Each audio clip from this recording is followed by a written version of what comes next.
Հանրաքվեի նախապատրաստական փուլի գնահատում թեմայով քննարկման ժամանակ այսօր Transparency International հակակոռուպցիոն կենտրոնի փոխտնօրեն Սոնա Այվազյանը տեղեկացրեց, որ հանրաքվեին իրենք Հայաստանի Հանրապետության տարբեր մարզերում ու Երևանում տեղակայված ընտրատեղամասերում հանդես են գալու ավելի քան 900 դիտորդներով, ինչպես նաև նրանց են միանալու հանրային լրագրողներ։ Այս անգամ մեր կազմում նաև հանդես են գալու փաստորեն մեր միջազգային գործընկերները, որոնց հնարավորություն չի ընձեռվել ստանալ հավատարմագրում, որովհետև անհասկանալի ինչ-որ բյուրոկրատական գործընթացներ են արտաքին գործերի նախարարությունում, կենտրոնական ընտրական հանձնաժողովը տեղեկություններ կարծես չունի, այսինքն շատ ոչ կոորդինացված էր եւ նրանք զրկված են եղել այդ հնարավորությունից հանդես գալ որպես միջազգային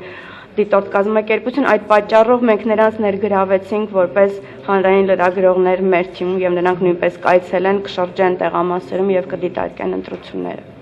քվեարկությունը։ Անդրադառնալով այս խնդրին, իրավապաշտպան Արտուր Սակոնցն ընդգծեց, որ Հայաստանի Հանրապետության քաղաքացիական հասարակության ներկայացուցիչները առանց որևէ խնդրի կարողանում են դիտորդական առաքելություն իրականացնել Վրաստանում, Ռումինիայում, Ուկրաինայում ընտրությունների ժամանակ։ Որևէ խոչընդոտ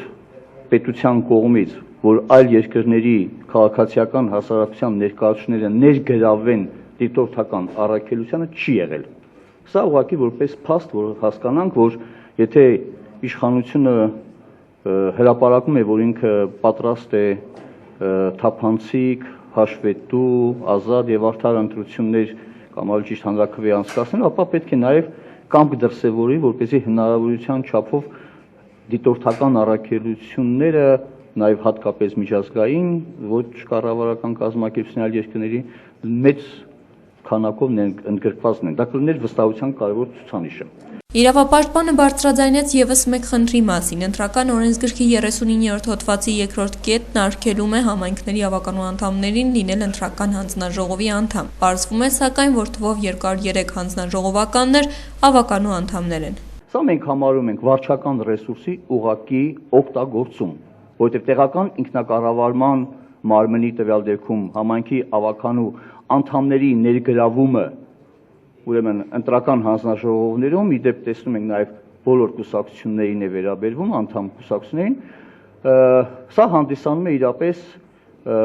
վարչական ռեսուրսների լայնածավալ օգտագործման փաստ։ Իրավունքի Եվրոպա միավորում հասարակական կազմակերպության իրավաբան Լուսինե Հակոբյանը խոսեց քարոզչության ընթացքում հեռուստաընկերությունների կողմից ԱՅՈ-ին եւ ոչին հատկացվող ոչ հավասար պայմանների մասին, որպես օրինակ նշելով կրթության եւ գիտության նախարար եւ Հայաստանի Հանրապետական կուսակցության փոխնախագահ Արմեն Աշոտյանի հեղինակային հաղորդումը։ Տերեդեբատում հաղորդավարը հանդես գալիս մեր հայտնի կրթության եւ գիտության նախարար Արմեն Աշոտյանը, որը հանդիսանում է նաեւ ՀՀԿ ներկայացուցիչ եւ ԱՅՈ-ի, այսպես ասած, կողմնակից է, մինչդեռ ոչի կողմնակից եւ որևէ խմբակցության կամ ընդհանրապես որևէ քաղաքացու հնարավորություն չի ընձեռվում հեղինակային հաղորդում վարել։